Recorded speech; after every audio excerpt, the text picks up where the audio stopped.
Bonjour Monsieur Lab. 9e vidéo. Alors, cette fois-ci, je vais vous parler de l'éveil des consciences. Alors, pourquoi on parle de ça? C'est parce que on est arrivé à la conclusion que c'est bien joli de s'interroger sur l'avenir de la Terre et la reproduction de Gaïa, mais d'abord, faut-il s'interroger sur le fait que Gaïa survive. Or, si l'homme ne va pas vers plus d'harmonie dans sa façon de fonctionner, il n'y aura pas d'avenir. Et je vous avais parlé de l'éveil des consciences, et c'est ce qui est décrit dans ce livre. Alors déjà, avant de commencer, je vais vous apporter quelques informations, mais déjà, ce livre, qui est sorti en 2012, il fait plus de 150 pages. Donc je ne vais pas vous résumer en 3 minutes un livre de 150 pages. En revanche, je vous invite, si le sujet vous intéresse, à aller voir sur le site invitoscope.com, dans l'onglet conférences. Il y a une conférence que j'ai faite en 2014 qui, elle, a été filmée et qui parle de l'éveil des consciences. Donc ce sera beaucoup plus détaillé. Mais déjà, ce que je peux vous dire, je vais dire quelques petits éléments. Bon, d'abord, l'humanité... On sait qu'elle est très ancienne, hein, on en a parlé, hein, si on ramène l'histoire de l'humanité en une journée, de la Terre en une journée, la révolution industrielle, c'est le dernier centième de seconde. Et il y a des périodes, l'homme, avant il était dans ce qu'on appelait l'Holocène, c'est-à-dire lorsque l'homme est passé de son statut de chasseur-cueilleur au statut d'éleveur et agriculteur. C'était il y a à peu près 20 000 ans. Ça, c'est une ère qu'on peut parler d'ère agricole, hein, qui fournit de la nourriture, qui fournit des ressources primaires. Ensuite est venue l'ère industrielle, il y a à peu près 150 ans, 200 ans dans ces eaux-là. Et là, l'ère industrielle, elle fournit des objets matériels. Ça peut aller très loin, puisque vous voyez, ce micro, tous ces ordinateurs, etc. Tout ça, c'est du matériel, c'est industriel. Après ça, arrive l'ère de la communication. Alors, l'ère de la communication, elle fournit de l'information, et nous sommes en plein dans l'ère de la communication. Ce que je fais actuellement, là, cette vidéo, c'est l'ère de la communication. Ce qui est intéressant, c'est que les deux premières ères, elles ont besoin de ressources, alors que l'ère de la communication, déjà, c'est surtout de l'information. Déjà, ça a besoin de beaucoup moins de ressources. Et on arrive vers l'ère de la conscience.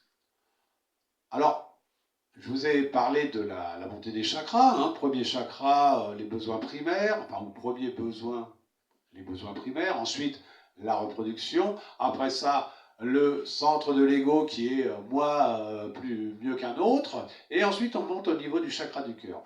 Collectivement, on va faire pareil. Mais ce que j'écris dans le livre, c'est que la montée des besoins, ça se fait un peu, ce sont ce qu'on appelle des variables antagonistes. Ce sont des variables qui croissent en même temps, puis qui ensuite se séparent. Prenons le bonheur et la nourriture comme exemple. Quand vous êtes en période de disette ou de famine, votre bonheur, il va passer par le fait de manger. Mais si vous ne changez pas de stratégie, si une fois que vous êtes repu, si une fois que vous avez suffisamment à manger, vous continuez à chercher le bonheur exclusivement dans la nourriture, au lieu d'apporter du bonheur, ça apporte du malheur.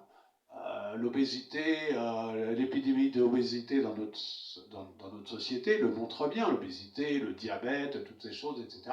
Il faut changer, il faut progresser. Or, on voit bien qu'aujourd'hui, on arrive à une sorte de saturation par rapport à la recherche du bonheur dans l'énergie du troisième chakra, c'est-à-dire l'ego. Alors on veut des grandes pelouses, on veut des maisons immenses, on veut des grosses voitures, etc. Et Steve Jobs, le créateur d'Apple, avait dit, parce que lui il a été malade et il est mort d'un cancer du pancréas, et il disait avoir une maison de 3000 m² ou une maison de 100 m², c'est pareil, l'important c'est le bonheur qu'on va y vivre. Une montre à à 50 000 € ou une montre à 10 €, elle montre à la même heure, etc., etc. C'est-à-dire, nos sociétés qui nous fournissent de plus en plus d'éléments de satisfaction égotique, dirais-je, eh bien c'est celle qui crée le plus de tristesse, le plus de dépression, la plus grosse consommation d'antidépresseurs. Donc ça oblige à aller plus loin. Et aller plus loin, c'est passer au 4e chakra. Et je vais juste conclure là-dessus. Regardez le commerce équitable, par exemple. C'est typiquement un symptôme, enfin, ou un indicateur du fait qu'il y a de plus en plus de gens qui sont sensibles à ça. La sobriété heureuse, la simplicité volontaire, tous ces phénomènes-là, elles sont vraiment du style, ok, j'en ai marre d'essayer d'être le meilleur, là, je préfère avoir des amis. Je conclurai là-dessus, et je vous renvoie sur soit le livre, là, que vous pouvez trouver, il est en vente sur Amazon, bien sûr, ou se commande dans les librairies, hein, soit sur cette conférence qui est dans le site invitoscope.com. Et je vous souhaite une bonne journée et je vous dis à très bientôt.